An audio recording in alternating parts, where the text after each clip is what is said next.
All right, everyone, welcome in. It is another episode of Inside Boxing Live. We're presented by PPV.com. It's Dan Cadobio. It's the former world champion, Chris Algieri, and we're ready to go. PPV.com is our proud presenting sponsor. Go and follow them on all socials, Instagram, TikTok, Twitter, everywhere. We got some big-time fight announcements with PPV.com. We'll be heading out to Vegas shortly. And as you know, on Fight Week, we get a pop-in with PPV.com. Live interactive chat. You can stream the fights to your phone, tablet, big screen TV. You can watch it on an airplane. You can watch it anywhere. PPV.com. Never ask you for a subscription, too. Fight to fight. Won't lock you in on that. So shout out to PPV.com, our proud presenting sponsor. This is episode 1 of Inside Boxing. Did I say Inside Boxing Live? I think you might have. Oh God, I'm thinking of so many things. This is not Inside Boxing Live, guys. This is Inside Boxing. Inside Boxing. No more live. It is the first episode under the Uncrowned banner. Yahoo Sports, our friend Ariel Helwani. We dropped the live, and it's just muscle memory. 450 plus episodes of Inside Boxing Live's got me saying that. But it's a new era, Chris. How are you, my friend? I am great. I'm excited for this new era. Episode 1. So at least now I can say I was in the very first episode of Inside Boxing, because Inside Boxing Live, that wasn't the case. You brought me on a couple hundred in, so now I'm a day one guy. You can get the episodes on our regular feeds. Everything's going to stay the same, but you can now get it over on Ariel Helwani show feed, which is a lot of subscribers. So whoever's watching for the first time, that is Chris Algieri, former world champion, 140 pounds, former kickboxing world champion, fought Manny Pacquiao, Amir Khan, Errol Spence, Conor Benn, and then some. I'm Dan Cadobio. I am from the boxing world, family of CompuBox. Been following the sport since a child, since birth, and work in the boxing media industry. So that's how you get to know us. For all of our new listeners, all of our existing listeners, you know us by now. That I'm Cornball Dan, according to Henry Garcia, and that's piece of shit Chris Algieri. Yep, great shout out there by a longtime listener of the show, Mr. Garcia. Obviously watches and listens to our show quite a bit, but do we want to address that right away? Like, Ryan Garcia gets a huge win over Mario Barrios, dominating performance, just looked unreal. And let's just start there. Well, we'll get to the Henry Garcia stuff too, but Henry Garcia did call us out afterwards, is a fan of the podcast. Love that. Like and subscribe, Henry. Yep. Yeah, that was some good stuff. But yeah, Ryan Garcia with a unanimous decision win over Barrios, drops him in the first minute of the first round with a right hand. The right hand of Ryan Garcia, the jab of Ryan Garcia, the defense, the boxing abilities. This guy, who was that? What were we watching Saturday night? We watched Ryan live up to his potential. That's what we saw. We saw him. He always had all of that stuff. He just went to the left hook. He made it seem like he was a one-trick pony, but we always talk about his vast amateur background. The guy is not a YouTuber turned boxer. Was a high-level international amateur turned pro. And honestly, I think he just used to rely on his talent so much, we didn't get to see the actual skill set. Last night, we saw the skill set on display with the physicality, the speed, both hands, the jab. You mentioned it, the right hand, the left hook. We need that guy to show up every time. Whatever he did in preparation for this fight, physically, mentally, psychologically, he needs to do that every time, because that guy who fought last night is a world beater. That's the thing, Chris. You would attest this more than anyone. Like, you have the physical skills, you have good coaching, you have all of that, but how much of the sport is mental? Like, how much is it about putting together great camp after great camp after great camp, having your personal life in order, especially when you're making tons of money and you're a celebrity? That's what we have with Ryan Garcia. Like, the gifts are always there. There's a reason why you chose him for ring IQ over Mario Barrios, and you brought up a very good point there. He's not a streamer turned boxer. He's not a misfits guy. He's not a YouTuber that boxes. This guy has been boxing since he was 6, 7, 8 years old. You know, that's why Henry was so upset with us. That was his coach growing up. But for him to put it all together is what we saw on Saturday night when he defeated Mario Barrios. Also, Barrios just offered nothing. Zero game plan, flat-footed, just zero defense, like no jab, like putrid performance from Barrios. Slow feet, slow punches, no head movement. I just stayed right on the line. Showed toughness, but that's about it. That's the only really positive thing you could say about Barrios' performance last night. He's just a tough guy. He was getting hit with some big bombs by Ryan all night long. And but that's it, man. But for back to Ryan real quick, because obviously this is all about Ryan. In terms of what is most important for me from this fight is that he got over the hump. And that hump is performing on the world stage. He had been to the world stage a few times, but he always seemed to falter. And he couldn't get over that hump. He couldn't get the title fight. He couldn't get the win in the big fight. The Gervonta Davis fight, even the Devin Haney fight. He didn't get the win that night, even though he likes to say he beat Haney's ass. But that was still a very, very, very close fight. But he got over the hump. He was on the world stage. Everybody was tuned in. The world was watching, and he put on a masterful performance. That guy, if that guy shows up, he's a problem for everybody. And the sport of boxing needs that version of Ryan Garcia. I said this in the last episode. I know we picked Barrios to win. We're going to eat some crow on that, but that's fine. I mean, we do a lot of episodes. Yeah. We do a lot of predictions. We put our predictions out there. I clip out our predictions and I put them on social media. I'm not afraid to be wrong, and I'm not afraid to put our picks out there, bets, all of that. I thought Barrios was going to win. I did not think Ryan Garcia would be able to put together that performance that we saw on Saturday night. In this sport, we go off previous performances. And if you go off previous performances, Ryan looked awful against Rolly Romero. Before that, it's a PED suspension, blew past the weight. You can't properly judge him on that fight with Devin Haney. And before that, some up and down performances. Barrios did not look great in his previous performances, but he looked a lot better than Ryan ever did in some of his past performances. So that went into our pick there. But Ryan Garcia is now a world champion. We thought we would go his whole career without ever saying that sentence. So it was pretty cool to see that. And I don't want to hear everyone knocking Barrios. Yes, he wasn't probably one of the weaker champions, but he still had a title, and he still held that belt for a very, very long time. So it is a win for Ryan, and absolutely. But going over to the stats just to show the domination of this fight for Ryan Garcia, just some numbers that I didn't think would ever see there from Ryan. Ryan landed 103 power shots after landing just 18 against Rolly Romero. Ryan's 82 jabs landed were career high, most ever landed on Mario Barrios. Garcia outlanded Barrios in 10 of the 12 rounds. He threw more punches. He landed more punches. That's what it come down to me, was the right hand. And obviously we talk about the left hand. The left hand of Ryan Garcia is one of the best punches in all of boxing. But I don't think Barrios was ready for the right. And he got hit with it in the first round and touched the canvas, looked shocked. And how many times have you told me this, Chris? You get hit with a shot early on in the fight and you never recover. And I think that was the case in this fight. But first off, the game plan of Ryan, and then now he has a right hand. Now he's a two-handed fighter. Well, he's always had the right hand. And I think I brought it up on past shows. Not to this extent, though. And no.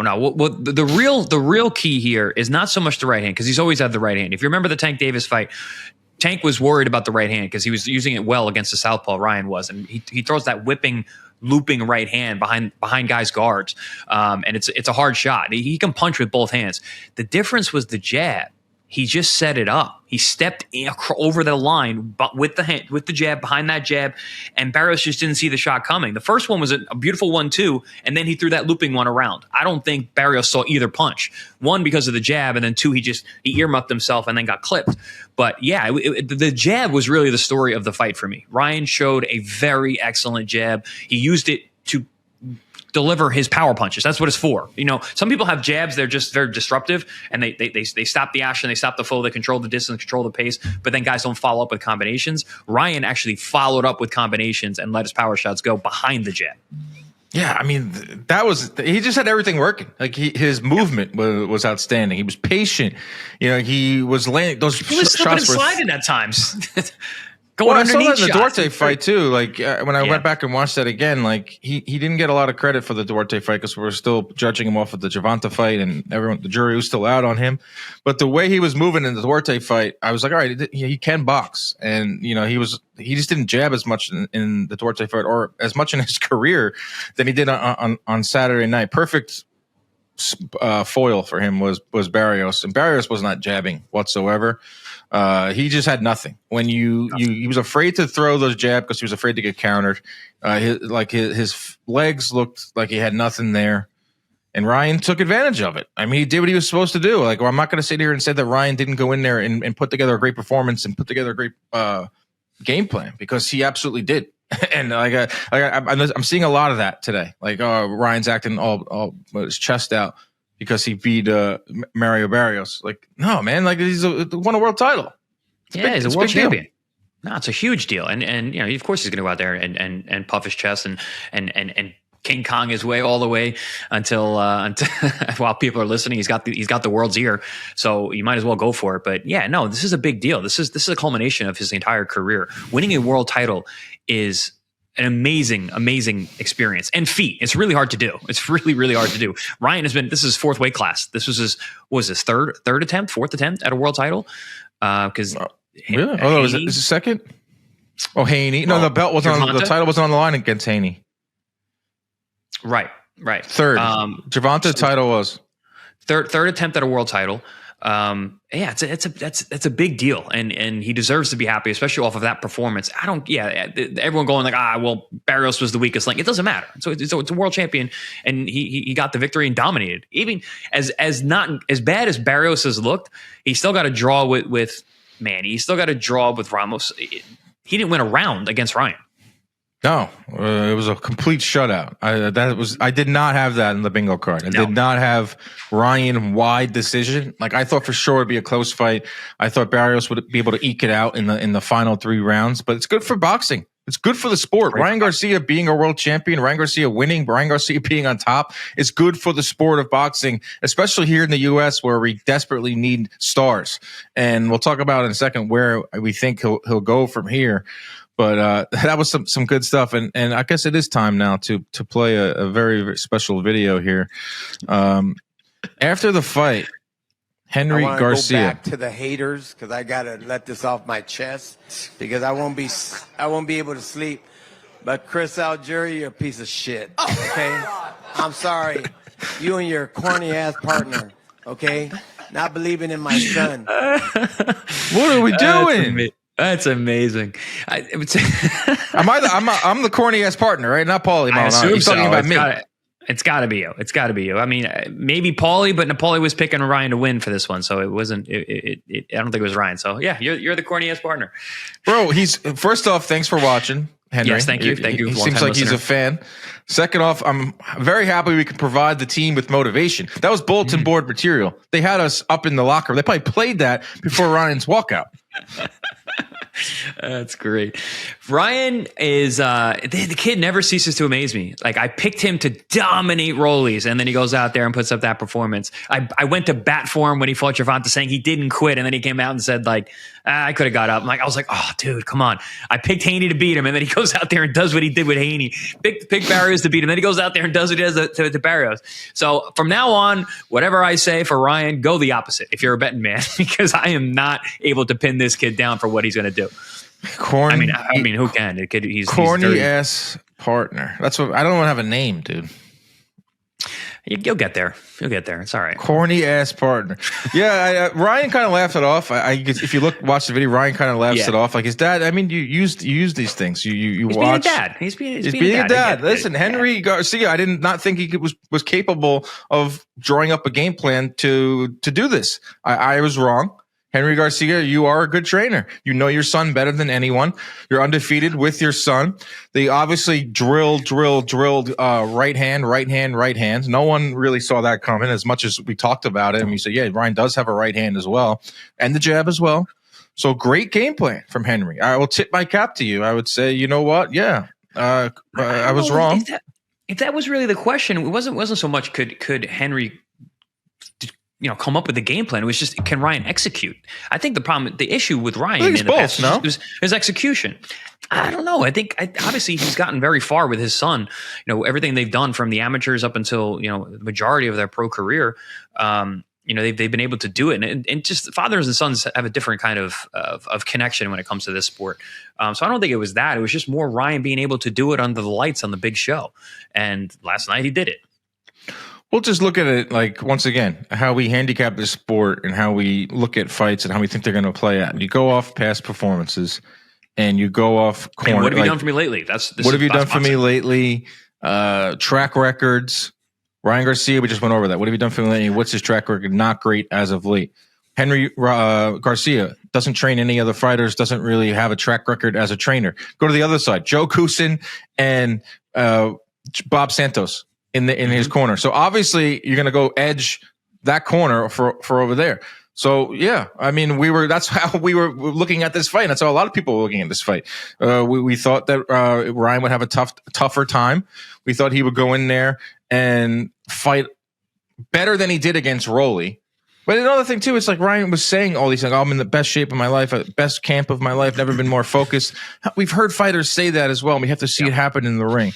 So like, I didn't exactly believe Ryan when he was saying those things. I guess he looked in better shape, but like, I just didn't believe it heading into the Barrios fight. And he proved a lot of people wrong, not just us. He proved a lot of people wrong with how he won that fight. Even if you were picking Ryan to win this fight, I guarantee there's not many people out there that saw a 12-0, 11-1 dominant performance like that. No, I think that was probably the least likely outcome. And even like we were speaking off air, like I know our official picks on here were, for Barrios, but I was saying I could see Ryan knocking him out early and I can see Barrios, squeaking it out late. I did not think Ryan was going to go out there and absolutely dominate for 12 rounds and look phenomenal in the 12th round as well. He showed a lot. He showed how much depth he actually has as a fighter, and that's why now he's a champion. He has entered the room as a world champion in the history books, and with that kind of performance, it really is eye-opening to see what this guy can do now. Yes, what can he do now? Ryan Garcia with the right hand to go along with the left hook, the jabbing abilities, the in and outs, the focus, more importantly. Can this guy go on a run at welterweight against some of the biggest names? Why not? I mean, I think you said it immediately after. I mean, the Devin Haney rematch is just so that's like a succulent thing. It's so juicy, that fight. Like it's right there. There's a narrative. They have the history. They have the bad blood. They'll be able to sell it great. That fight it just seems like a no-brainer. But then you got Shakur Stevenson, who's getting talked to on the telecast and calling him out and saying, "I'd love to fight him." But he's like, "Oh, would you fight him?" He's like, "Yeah, absolutely." You've got the Conor Benns of the world, who that we're going to get into that in a little bit later. Has been calling out Ryan for a while. Ryan said he'd love to go over there and fight him. There's just a lot of big fights out there for Ryan in the welterweight division, which is now hot again. It wasn't. It was. It's hot. Super cold. It's hot now. So perfect timing. It is hot. The champions right now, Ryan Garcia is the WBC champion at 147. Devin Haney, WBO. WBA is Rolly Romero, and IBF is Lewis Crocker. Real quick, I forgot Rolly. There's a great storyline there too. He can avenge the loss. I can't believe I forgot the Rolly fight, because I know there Rolly, because he hasn't fought since that fight, Rolly, and he hasn't been doing a lot of media, Rolly, for considering where he just kind of doing his own thing, Rolly. He's maturing, but he's a WBA champion right now, Rolly Romero. When it comes to what Ryan's going to do next, there's a lot of options out there, like you just said. There's a lot of compelling matchups. The Shakur Stevenson Ryan Garcia fight it just doesn't appeal to me because of the catch weight. Because Shakur Stevenson is adamant that they're going to have to fight at 143, 144. I don't want to watch a weight-trained Ryan Garcia fight Shakur Stevenson in what is already a lopsided match on paper. If Shakur's going to go fight Ryan Garcia and he's calling him out and he's clearly what he wants, then I want to see it at full 147. Mm-hmm. Yeah, I 100% agree. I don't want to see Ryan fight under 147 again. I don't want to see him trying to whittle himself down. He's got the frame for it. Even at welterweight, he's still tall for a welterweight.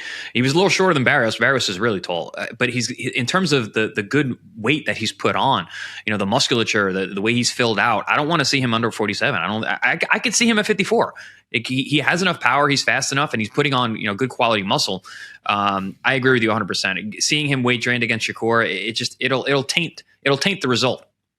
Yeah, that's not being talked about. Obviously, the ring is pushing it. Shakur wants it so bad because he sees a guy that he can beat in dollar signs, and especially now, Ryan is bigger than ever. But I just can't get past the weight, because that's the next thing we're going to discuss. Obviously, everyone's excited about Shakur versus Ryan, because Shakur just won over Teofimo. Ryan just won here, back-to-back months. It's the hot fight right now. then once we peel that back and that dies down a little bit, and we get into the negotiations for this fight, and Shakur is adamant that the fight has to be at 144 pounds, and Ryan Garcia has trouble with the weight. Yes, he made the weight for this one, but he's notoriously been a guy that's blown past weight and had trouble making the weight. He's huge. So he comes in at 144. They put a rehydration clause. I'd rather than put a rehydration clause, even though I hate those, and I know you do too. Make 147 and then say Ryan can't come in the next day or next morning higher than 157. I'd rather see that than 144. Yeah, if it took that to get it over the line, yes. But again, I don't like that either. I don't like it. I'm just, let that be clear. I hate that as well. I love the idea of, think about this. Shakur Stevenson moved up from 135 to, in his first fight at 140, he went for the big dog in the division, and that was Teofimo Lopez, and he dominated him. Now imagine he moves up from 140 to 147, first fight at 47, goes right at Ryan Garcia for a world title. Like, I mean, the storyline is so good there that I think the catchweight kind of, like I said, it taints it. I don't think it's necessary. Go be a welterweight champ. If you win. Did Big Bro Terrence Crawford do a catchweight with Canelo? Did he do a rehydration clause with Canelo? No, he fought him at 168. Great point.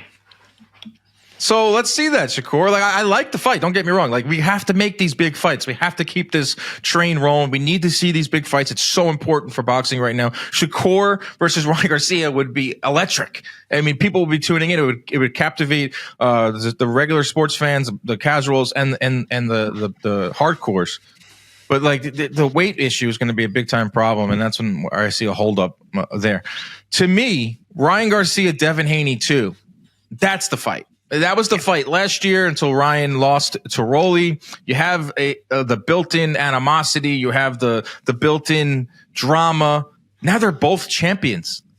Unified welterweight championship rematch with all the drama. Ryan versus Haney. That, to me, that's the fight.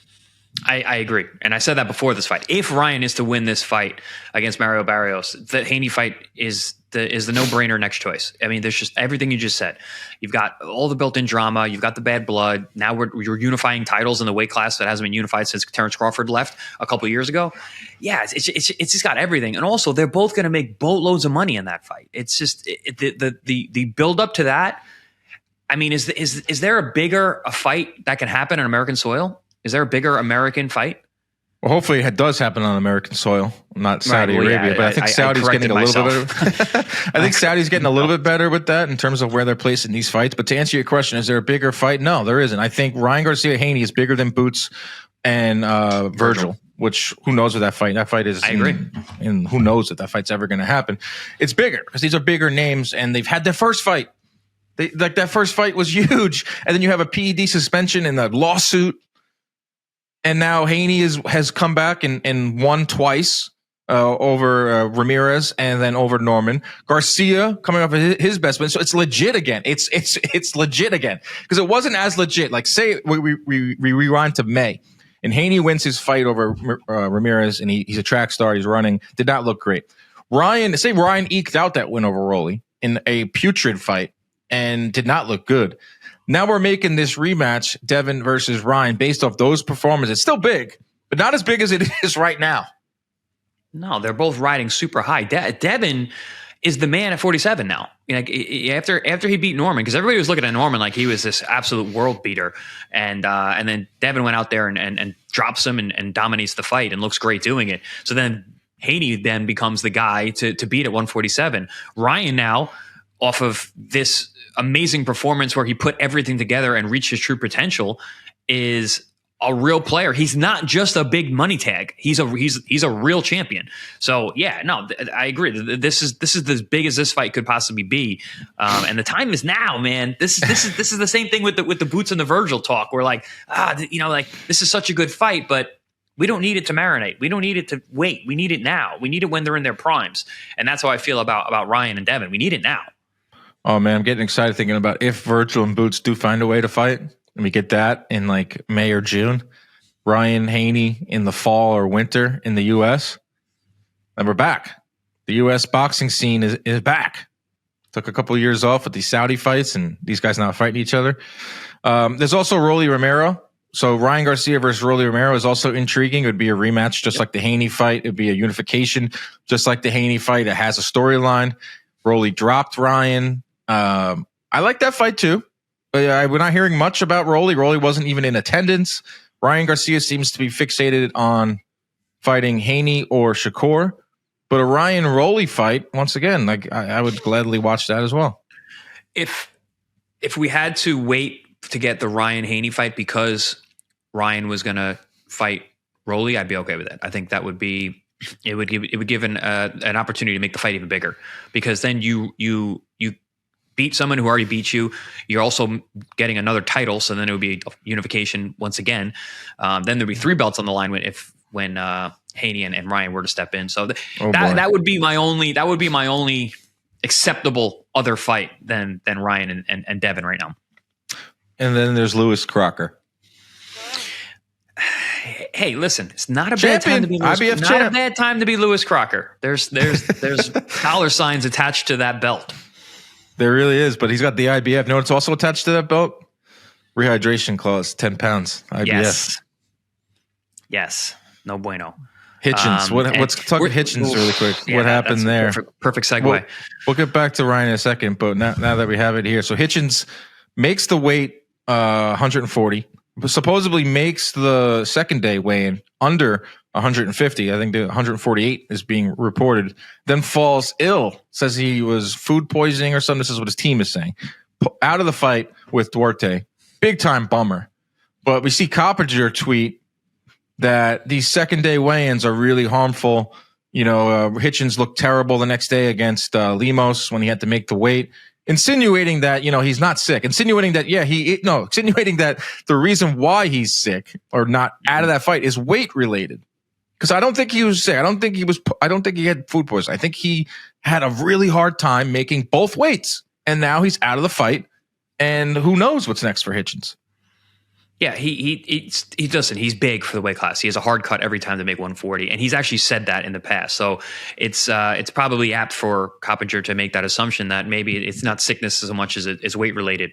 But yeah, it's kind of like a weight making sickness is really what it is. I mean, you feel terrible when you're a hard cut. It'll take more than 24 hours to recover. Sometimes you have a really hard cut, and it seems like that's probably the case. I don't like the second day weigh-in. We've talked about this ad nauseum on this show about the IBF, and also the fact that it's just a standard plus 10 pounds across all the weight classes doesn't make any sense. It should be 10%. 10% would be, I think, within a safety window that would be okay. So yeah, if we're falling out of fights the day of because of this same day weigh-in, I mean, why? It's the only organization that does it. You've got guys who are literally going out there and saying, "I don't want to fight for the IBF because I don't want to deal with the second day weigh-in." We've had guys say that. It's hurting their brand and their business. So I say we abolish it altogether. But that's my 2 cents on that. I know where you stand on this, but I'm also seeing a lot of fans and media say we need to add this 10-pound rehydration clause to all organizations, because what it indicates is that guys are not fighting at their natural weight. If you are having issues making 10 pounds the next day, if you're blowing up more than 10 pounds the following day, then you shouldn't be fighting in that weight class. What do you think of that? That's someone who's only people who have not cut weight would say that. And I understand where they're coming from, but I just don't think it's realistic. You'd have to that would be a sweeping change that would change the entire sport in every weight class. Because again, you'd have guys that similar to like when the UFC really did, they were really buckled down on drug testing. You saw everybody go up in weight. Everybody was like, "Oh, okay, we can't use drugs anymore." Everybody starts going up a weight class because they're drugs help you cut too. So that's what people don't realize. So yeah, that would be a sweeping change to the sport, and I just don't think there's enough unity in the sport to have a unilateral movement like that, where across the board everybody's going to do it. I mean, that's the problem with boxing is we don't have a unified union that can decree something that. We have so many fractured. No, it's never going to happen. We have so many fractured rule-making agencies that it's too hard to organize all that. How about the weight bullying term?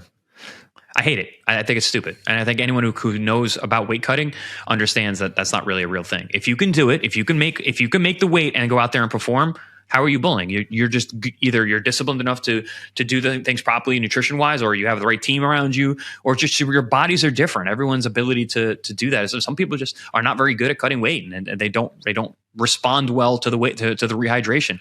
Other guys do it fantastically. Some guys cut a ton of weight and you never hear anything about it. I don't like the term weight bully. But then in terms of how much weight you should put on the next day, like we've seen guys balloon 20 pounds, 25 pounds. HBO would put the next day weight on the tail of the tape. They don't do that anymore. What's the proper amount of weight then? If 10 is too little, and would you say 15, 20, or does it depend on the fighters and how they react? So if we're going to get sciencey real quick, so there has been a study or some studies that have taken weight making data from mostly UFC and MMA guys, but also some boxing guys and boxers across the board. And generally, so there's a range. It's a bell curve in terms of success rate and the amount of weight gained. So the people who don't gain a lot of weight aren't as successful, and then the guys who gain a certain amount of weight, there is a success, and then the guys who blow past and gain a lot of weight actually fall off in terms of their performance. And it's usually around 8 to 10% of the weight class. So like I said about the IBF, the 10% clause. So say, for example, the 140, that would be a plus 14 pound would be 10%. So that would be the upper range. So if you came in at 140 and the next day you're 154, that's the upper range of actually being beneficial for you size wise. So probably closer to 51 or 150. So a 10 or 11 or 12 pound weight gain for a 140 pounder is probably about right. My buddy, Dr. Corey Peacock is one of the head researchers that was involved in that study, and they found that it was very interesting because the guys who gained more than 10% actually had a fall in performance. Oh wow! I mean, I think of Devin Haney when he fought Lomachenko. 35. What would you say he was on fight night? 55. I think there was reports he was like 60, 50. Yeah, 55. I'd say like closer to that's 25 pounds. Yeah, it's wild. But so Devin, for whatever reason, physiologically, is able to carry the weight after a weigh-in like that, and have great endurance too. Like endurance was a major part of that fight. Like in the 12th round, he was still fighting hard, and actually, I thought he won the 12th round, which what got him the victory. Some people can just do that, and some people just don't. Like Lomachenko, for example, he doesn't blow up. He never blew up. You know, he's a small 35 pounder, and then him, for example, in that fight, he was probably in the ring like 144. You know, and gained like 8 or 9 pounds, and that's why they looked at completely different weight classes when they fought. Listen, fighter safety is super important, and I'm going to take your words that the rehydration clauses are terrible. We never had to make weight, but this is also a business. This is also a sport. We are seeing fights fall out now because of this clause. Big problem. And this was a big fight. Hitchins Duarte was a reason why a lot of people were ordering this pay-per-view. And a lot of people told me in the mentions and on social media, once this fight fell out, they were like, all right, I'm not ordering the fight anymore. Or super bummed out, lost a lot of enthusiasm for the card. It's harmful. The IBF thing, it's harmful to the fighters and their bodies, and it's harmful to the sport and to the business. I'm sure the promoters are like, what the hell? What's going on, IBF? Daryl Peoples? What's the deal with this weight clause? And for Hitchins, I mean, this guy talks a lot. We know he is a big-time yapper. He's on Twitter constantly calling everyone out under the sun. Had a lot to say about Duarte. Had a lot to say about everyone. Devin Haney, like he brings up names on fight weeks when he's fighting other opponents, and then he can't make the weight, and he's not fighting. So it does not make him look good either. But all around, bad situation, and something that they need to take a look at. Yeah, absolutely. And I was really looking forward to this fight, and it was a fight that, feel bad for Duarte. It was such a great support. Yeah, it was a great support for the card because it was an excellent fight that really mattered too. Like the implications of the 140 pound division was really on display that night because you also had Hiraoka and Russell, Gary Antoine Russell fighting. So like 140 was on notice, and so that fight falling through, especially so late, is really upsetting. And yeah, Duarte has got to be absolutely gutted. He looked so dialed in. He looked so locked in all week. The way that he was staring at Hitchins like he was food at the press conference, he looked super intense. I know training camp and Robert Garcia's camp is ridiculously hard, and I've heard that kid works really hard as well. So yeah, it's a real shame for him. It's a shame for us. It's a shame for Hitchins too. It's a shame that he didn't get a chance to go out there and perform. You know, again, when you talk all that talk, you want to be able to back it up, and he wasn't able to. We need to stop saying he was scared. I know Duarte is going to say that because it's Oscar came out right away saying that. Oscar shouldn't be saying that because he's a fighter. Fighters aren't scared. You guys have no fear ever. Like the promoters are the ones that get in the way of these fights happening and the politics. The fighters are not scared. Hitchins didn't pull out of this fight because he was scared of Duarte. He pulled out of the fight because something happened with the weight and his body wasn't reacting properly. That's what this was. Yeah, 100%. This is he wouldn't have pulled out of the fight unless he absolutely had to. Because listen, if we don't fight, we don't get paid. Like this is our job. This is prize fighting. If you pull out, you don't get paid. You know, so it had to have been him thinking that he was really in grave danger and physical danger, medical danger, because his body wasn't reacting, and that's a scary thing. And listen, even we're going to bring it back to Ryan because this is a Ryan-centric show. Ryan said that his body was not reacting during camp in his last fight as well. When he fought Rollies, he was saying that his body just was not reacting the way that it should have. That's a scary thing for a fighter. When your body is your tool, and if it's not responding, that's a scary place to be, especially in a sport where literally your life is on the line each and every time. Did you catch Shakur in the post-fight show on the Zone? They teed him up like, "Hey, what you think of that? What you think of that Ryan performance?" He goes, "Was Vada involved in this fight?" It has a sly smile on his face, insinuating that Ryan was on the juice. Haney, and he also said he looked like Shakur said. He's like he looked like he did against Devin Haney. Right, that was during the fight. That was during the fight. Jab. Yeah, they went to him in like the 8th or 9th round when Ryan was running away with it. And Shakur, I think, first off, Shakur did a phenomenal job as a commentator up on the stage. Spot on. His scorecards, his analysis, pre-fight, post-fight. He was on point with the Albright performance against Frank Martin. And then having him afterwards to weigh in on Ryan was brilliant. Yeah, he said during the fight he looking like he did against Devin Haney, and like I think Mannix either didn't pick up on it or couldn't really ask a follow up because they had to get back to the action. That was he planted a little seed there. Then afterwards, up on the stage, the post fight show, he just straight up was like, "Was Vada involved in this fight?"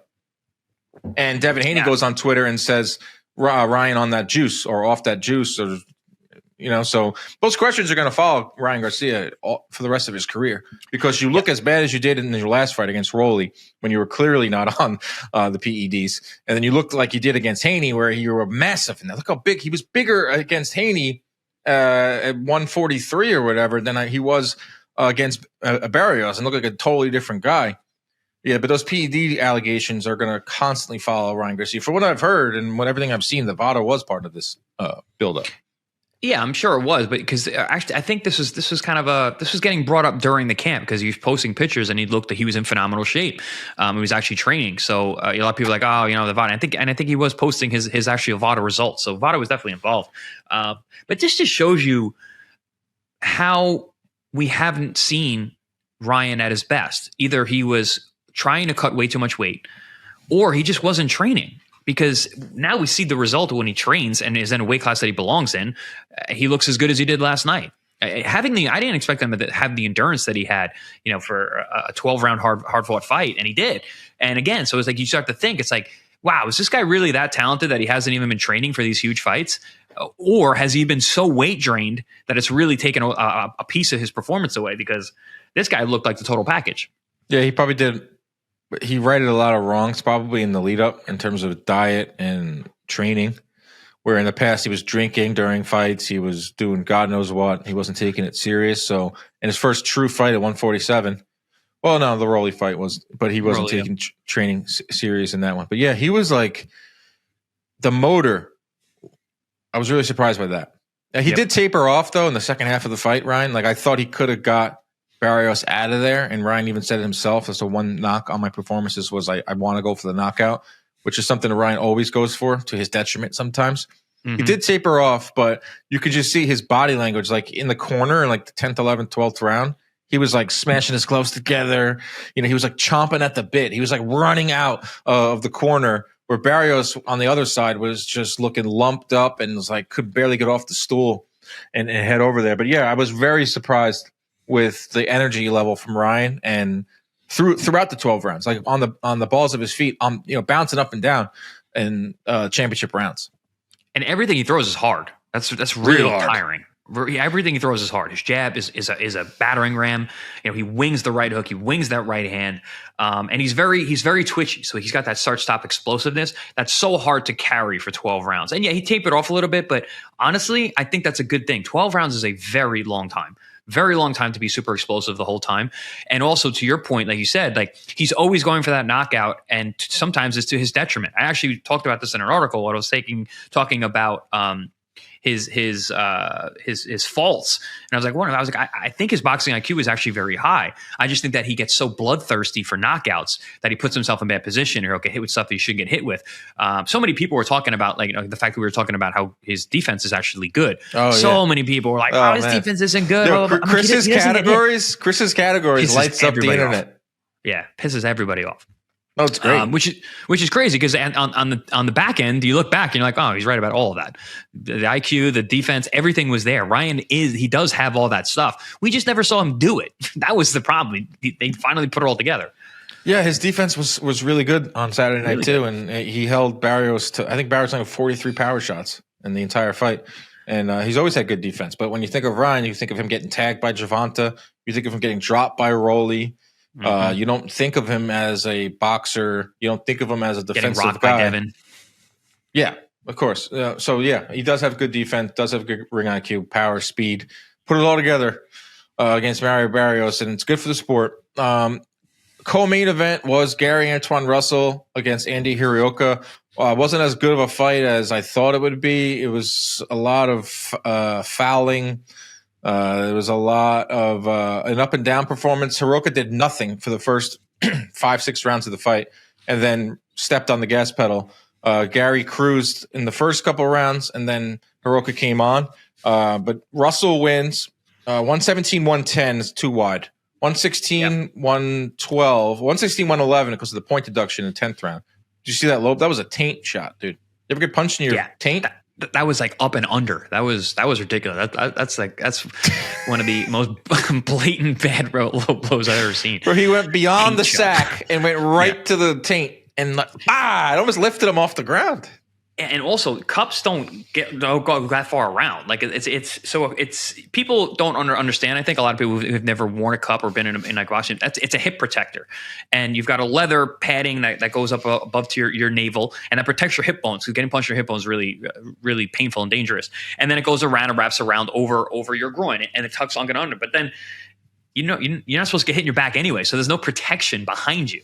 So if you go up and under that way, there's nothing protecting you. That was nasty. That was a really nasty low blow.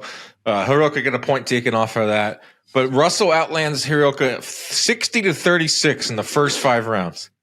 Damn. Hiraoka didn't land a single body shot in the first 4 rounds, then landed 20 body shots in the 5th round alone. That's nuts, because the body shots were a major weapon for Hiraoka down the stretch. Like, he was like tagging Russell. Russell's super tough, man, because he was getting clocked with body shots for the whole second half of the fight. We got news that Hiraoka came from Japan on Thursday for fight week because of visa issues. I think that really took the air out of this fight, because this could have been a really good fight. It wasn't a bad fight, but it wasn't that thrilling. But when you say how it took Hiraoka, the air out, it took the air out of what I thought it was going to be heading in. Like, I didn't think Hiraoka had any shot, but it didn't affect his performance whatsoever. Hiraoka, maybe it did, though. Someone said on the live that Hiraoka was jet lagged for the first 5 rounds. Yeah, that's pretty funny. I think it did, because either one of two things either happened. One, it's kind of that. It's kind of true. He was jet lagged. He had to like get his legs underneath him and warm up for those first couple rounds, and then finish strong. Or he had it in his mind that he was like, I need to take it easy early, because 12 rounds is a long time, and I'm going to need a late rush. So it could have changed his actual execution of his game plan. But regardless, it did take the air out of the fight altogether. Yeah, I couldn't believe it was a tale of two fights. Russell early, just looking athletic, looking in and out. Also coming off of a really long layoff too, like of his own. So was Hiraoka. Besides the jet lag, he hadn't fought since 2024. Then Hiraoka outlanded Russell over the last 6 rounds. So it was all Russell first, all Hiraoka second half of the fight. Maybe that's why we saw a scoring like we did. Like I'm pretty sure all the judges. I haven't had the scorecard, but I would not be shocked if all the judges gave Russell the first 5 rounds and then gave Hiraoka a bunch of those middle rounds, and Russell late. Over to Russell though, he continues to be an enigma.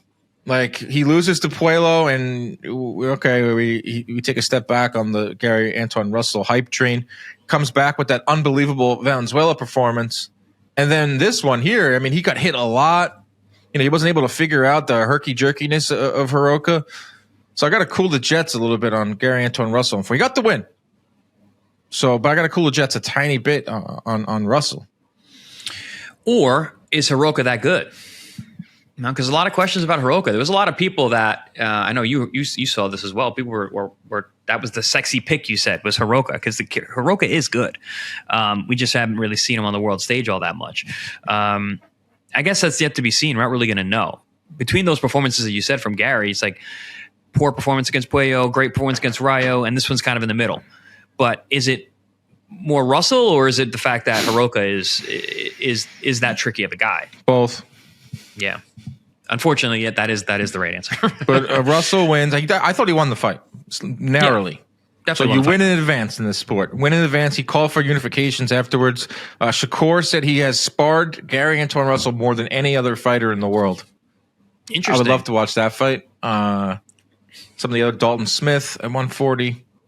Who are the other champs? Get Lamont Roach. I know he's not a champ, but get him in the mix there too. A lot of options for Gary Antoine Russell. Frank Martin, Nahir Albright fight to a draw. Scrappy little fight. Albright is just fits. Trouble. He is just he trouble. Is trouble. He is trouble. Nahir Albright's. He's not just he's good. He's really good. He's sneaky. He's tricky. He's very crafty. Extremely savvy pro. He's one of those guys you got to look past the numbers and look at his record. You see all the guys that he's fought at every level. From right in the beginning of his career, he was fighting like tough local guys. Like I know pretty much all the guys on his record because it's just like they were guys that just came up locally in the Northeast area. Listen, the kid can fight, and he's big for the weight class. He's tall, he's long, he's wide. He uses it well. Frank Martin, new to the weight class, pretty small for 140, I think. Even though he's a really muscular guy, but entertaining fight. You had to really watch it though. There's a lot of tricky things going on. It was a good fight, and I was fine with the draw. And another thing with Frank Martin too, it's like we were coming off the Rancis fight, the Bartholomew knockout, and everyone was pumping up on Martin, and then he goes in there and we got to pump the brakes a little bit on Martin, but also give Albright his props too, who's just a really, really good B-side now, 140, which is a really good weight class. All in all, pretty good card. The Duarte Hitchins fight falling out took away from this, and that became a big bummer, but decent stuff. Beck Bully fight was fun. Beck Bully's always fun. I kind of was in and out of that one. I was cooking a little bit, getting ready for the live, and I missed that one. It was fun. It was entertaining. Joshua Edwards, way early on the night, fighting the balding mullet Italian guy from Canada. I didn't see that. No. Oh my God, this guy was amazing. I don't have his name, but he just was like really kind of out of shape looking. Hairy man. Chest full of hair. Balding mullet. And he was going there to lose. To be like, he was facing Joshua Edwards, who's up and coming heavyweight. They go the distance. Like, he didn't win a single minute of the fight, the Canadian guy. But I got to pull up a picture of this guy. His physique. I didn't like. There was tweets like, I didn't know they made humans like this anymore. Bro, look at this guy. Wow. That's Ron Katz. He's a throwback. He is a throwback guy from wow. And they interviewed him after. I love Mannix interviewed him after, and he went on a spiel. I'm not like these other Canadians sit on their couch, a bunch of haters. He called himself the real life Rocky. I love this guy. Get him a reality show. I gotta get his name. Bring him back. Unreal. Well, good stuff. All right, let's head over to some other news that broke the boxing world on Friday. Conor Benn signs with ZUFFA Boxing. A complete shocker. I didn't know Ben's contract was up with Matchroom. I didn't know he was a free agent.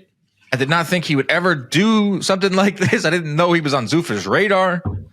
But man, the ramifications are just so juicy, and there's just so many layers. I hate this phrase, a lot to unpack here, but there is a lot to unpack. If you go to the Hearn-Dana White rivalry, Eddie Hearn and Conor Benn seem like more than just a working relationship. They seem like legit friends, and Hearn is really hurt and upset over this.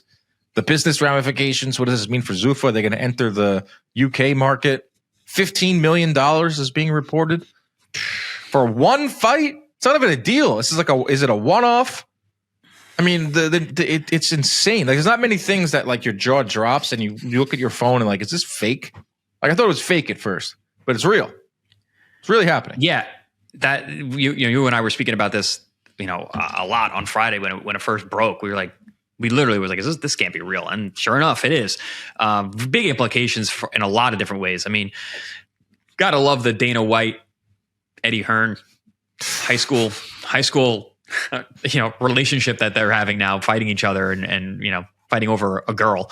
It's kind of attitude that they're having.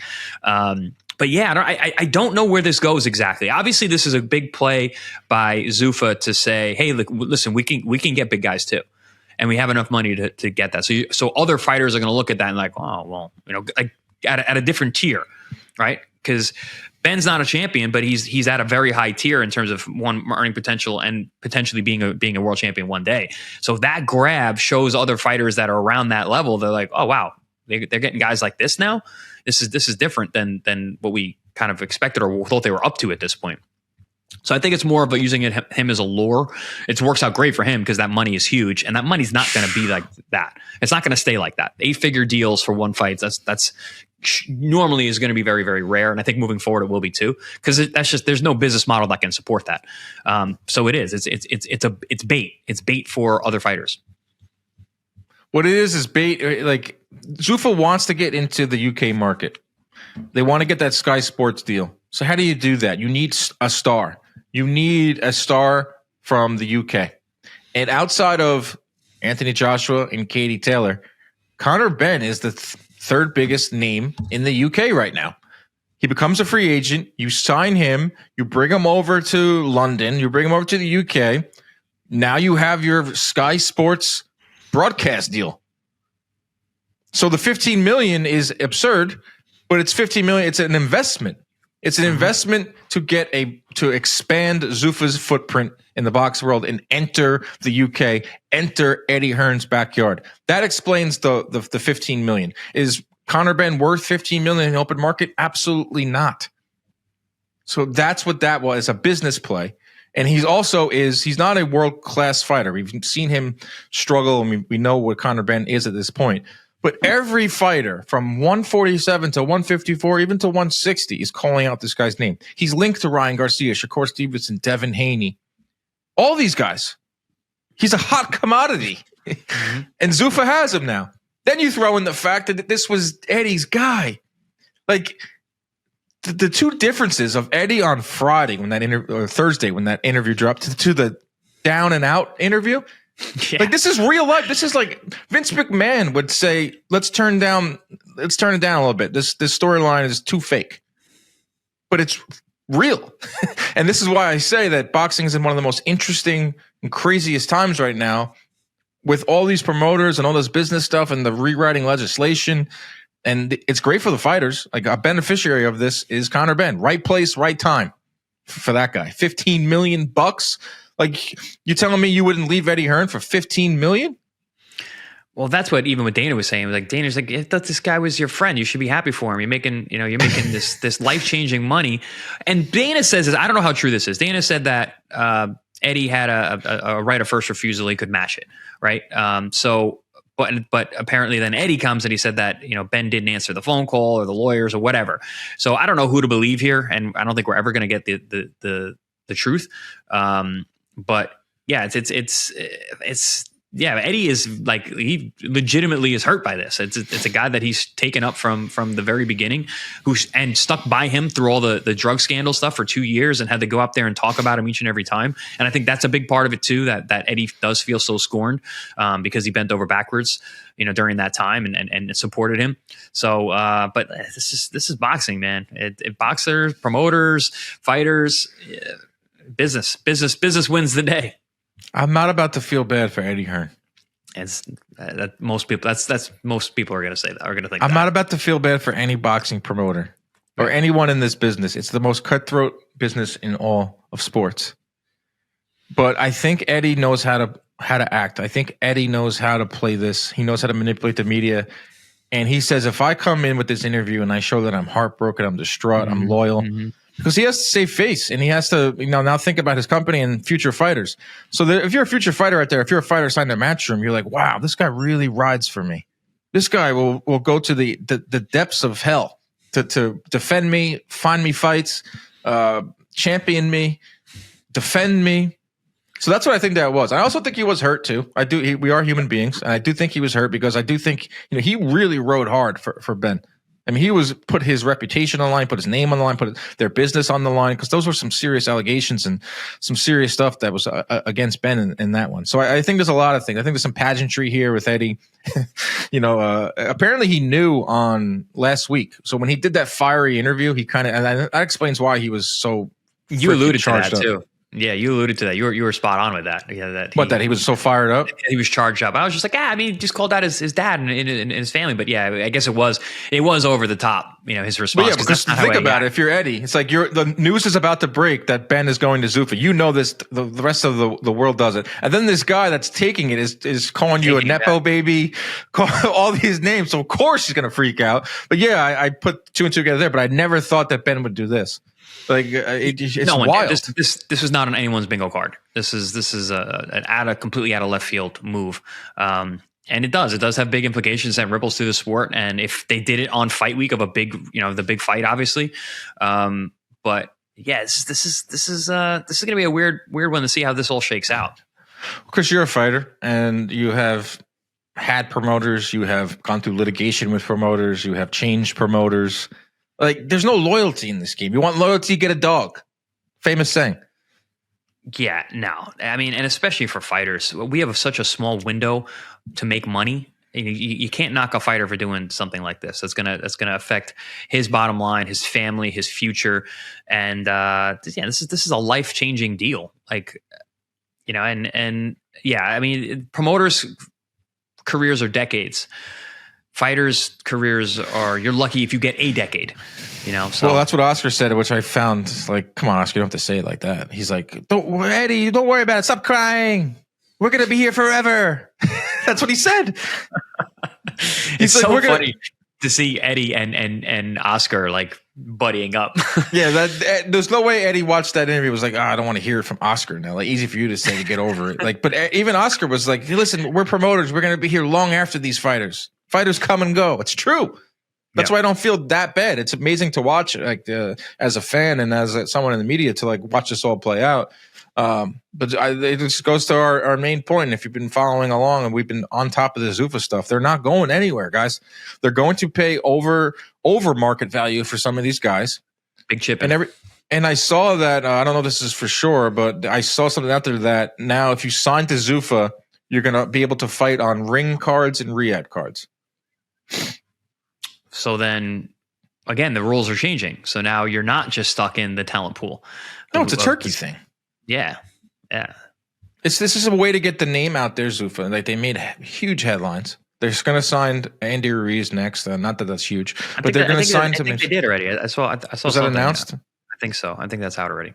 I mean, we knew that. We knew that coming forward because we had heard that there is a former world champion American heavyweight. We're all like, well, that list is two people, so it's obviously it's not Wilder. It's Andy Ruiz.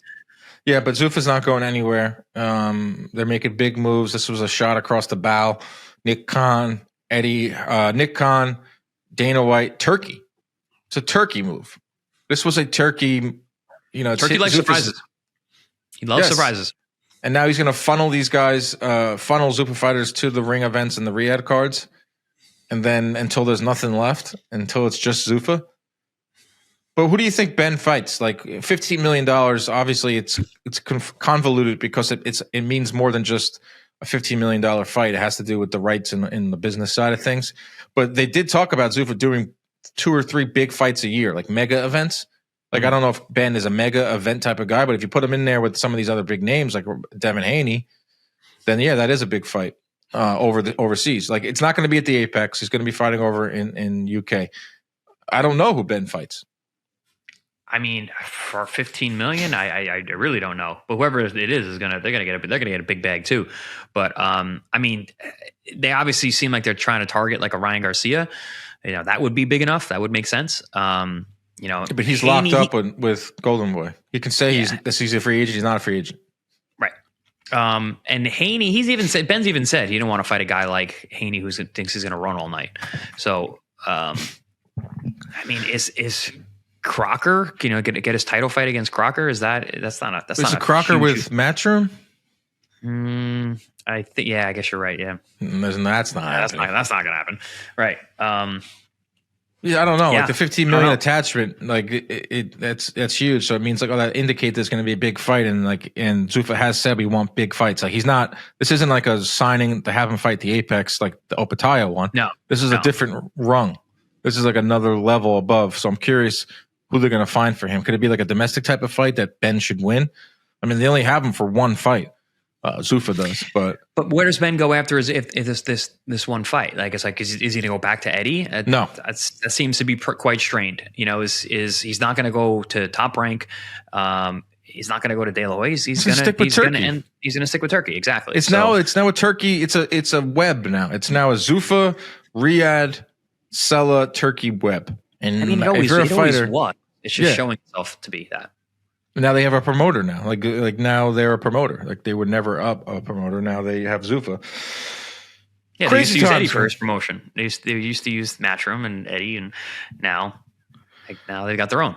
It is interesting to watch them say all this stuff though. Like who's the other guy? Frank Smith did an interview and goes, "Oh, this was always Conor Benn's mentality." Like, yeah, really, bro. I mean, he said that once. He said he'd been on and off with him over the years, you know, from that. I know that interview you're talking about. But he never has said that. And Eddie, you know, I didn't think he'd do. Like, come on. It's just shows you now that they aren't doing business anymore.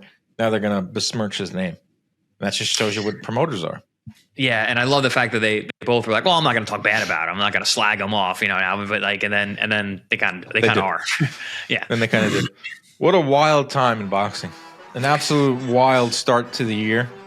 We're entering March. And we've had some big fights. We've had Zuffa really put their foot down and really make a stamp so far. Floyd Mayweather coming out of retirement to fight professionally was announced on Friday night. Like, dude, I was sitting on my couch Friday. I was like, it was like rainy. I was like, I'm gonna have a nice little quiet day. And I see the Benn news. Obviously, you have to react to that.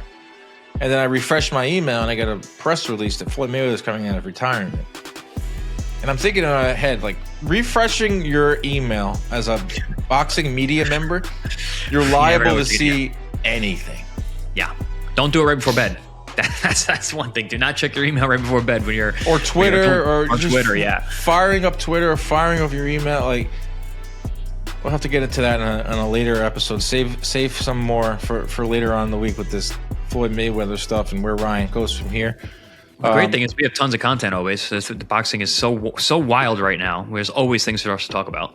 It's absolutely nuts. And the uncrowned era of inside boxing has begun. I appreciate any new listeners. Good start. Any new listeners, any new watchers, our day ones and our ride or dies, we love you as well. The response from the announcement was phenomenal. It's really awesome to see. We have the best boxing community. And the response to Henry Garcia, too. I go look in the comments. A lot of people coming to our defense. I'm not surprised.